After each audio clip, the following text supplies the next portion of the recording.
नमस्कार शेतकरी बांधवांनो, तुम्ही कर्जमाफीची वाट पाहत असाल तर आजचा व्हिडिओ तुमच्यासाठी अत्यंत महत्त्वाचा ठरणार आहे। कारण असं की राज्याचे मुख्यमंत्री देवेंद्र फडणवीस यांनी नुकतीच आता कृषी मंत्री आणि सहकार मंत्री यांच्यासोबत बैठक पार पाडली आहे। या बैठकीमध्ये कर्जमाफीच्या संदर्भातली काय महत्त्वाची माहिती समोर आलेली आहे ते आपण या व्हिडिओच्या माध्यमातून जाणून घेणार आहोत। शेतकरी मित्रांनो, आता कर्जमाफीची तारीख देखील जवळ आलेली आहे आणि त्या तारखेच्या अगोदरच शेतकऱ्यांना कर्जमाफी होण्याची शक्यता वर्तवण्यात येत आहे। परंतु ते कर्जमाफी करण्याआधी आता याच्यामध्ये सरकार काय निर्णय घेणार आहे, कोणकोणत्या शेतकऱ्यांना कर्जमाफ केले जाणार आहे, तसेच पुन्हा कोणकोणते शेतकरी अपात्र ठरणार आहेत, सविस्तर माहिती या व्हिडिओच्या माध्यमातून देखील आपण जाणून घेणार आहोत। त्यामुळे आता कर्जमाफीला कर्जमाफीचा जो वेग आहे त्या हालचालींना आता वेग आलेला आहे। तर मित्रांनो बघा, आजच्या व्हिडिओला आपण सुरुवात करूयात, पण व्हिडिओमध्ये पुढे जाण्या अगोदर तुम्ही आपल्या माझी माहिती या युट्यूब चॅनलला अजूनही सबस्क्राईब केलं नसेल तर लवकरात लवकर सबस्क्राईब करून घ्या, कारण तुम्हाला रोज अशीच महत्त्वपूर्ण माहिती पाहायला मिळणार आहे।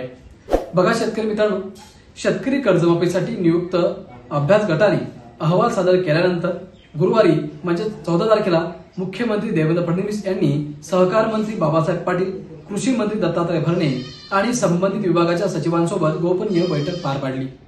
परवीन परदेशी यांच्या अध्यक्षतेखालील समितीने कर्जमाफीबाबतचा अहवाल मुख्यमंत्र्यांकडे सादर केला होता। या अहवालाच्या आधारे कर्जमाफीचा अंतिम प्रस्ताव तयार करण्यासाठी मुख्य सचिवांच्या उपस्थितीत बैठक पार पडली।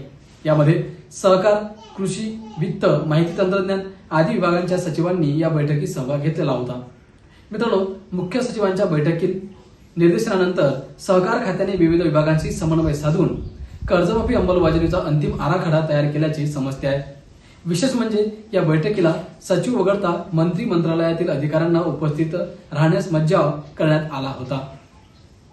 मित्रांनो, कर्जमाफीच्या अंमलबजावणीची घोषणा पुढील मंत्रिमंडळ बैठकीत होणार असल्याचा निर्णय गुरुवारच्या बैठकीत करण्यात आला। पुढील मंत्रिमंडळ बैठक पुढील बुधवारी म्हणजेच 20 तारखेला होणार आहे।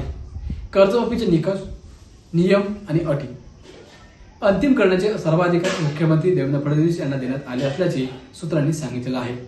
आता अंमलबजावणीच्या रूपरेषेवर चर्चा देखील करण्यात आलेली आहे। तर मित्रांनो, बैठकीत कर्जमाफीची अंमलबजावणी, पात्रता, अपात्रतेचे निकष, कर्जमाफीचा कालावधी, पात्र शेतकऱ्यांची यादी तयार करण्यासाठी निश्चित करावयाच्या कालावधी आणि योजनेच्या अंमलबजावणीची रूपरेषा यावर देखील चर्चा करण्यात आली। तसेच या संदर्भातील पुढील प्रक्रिया राबवण्यातही शिक्कामोर्तब करण्यात आला। तर मित्रांनो, कर्जमाफी संदर्भातली ही महत्त्वपूर्ण माहिती समोर आली होती, कारण आता 30 जून ही तारीख जवळ येत आहे आणि या जवळ आलेल्या तारखेमुळे कोणकोणत्या शेतकऱ्यांना किती नुकसान भरपाई माफ करावी हा प्रश्न देखील आता सरकारपुढे उभा आहे। आता आपल्याला सर्वांना माहितीच आहे की 2 लाख रुपयांपर्यंत कर्ज माफ केले जाणार आहे, परंतु आता त्या तारीख जवळ आल्यामुळे कर्जमाफीच्या हालचालींना वेग आता आलेला दिसून येत आहे। नक्कीच ही माहिती तुम्हाला कशी वाटली कमेंटमध्ये नक्कीच सांगा, आणि तुम्हाला पुढेही अशीच महत्त्वपूर्ण माहिती जाणून घ्यायची असेल तर आपल्या माझी माहिती या युट्यूब चॅनलला तुम्ही सबस्क्राईब नक्कीच करून ठेवा आणि साईडच्या बेल आयकॉनला देखील प्रेस करा, कारण की जेव्हा पण आपण व्हिडिओ टाकू सर्वात आधी त्याची नोटिफिकेशन तुमच्यापर्यंत पोहोचेल।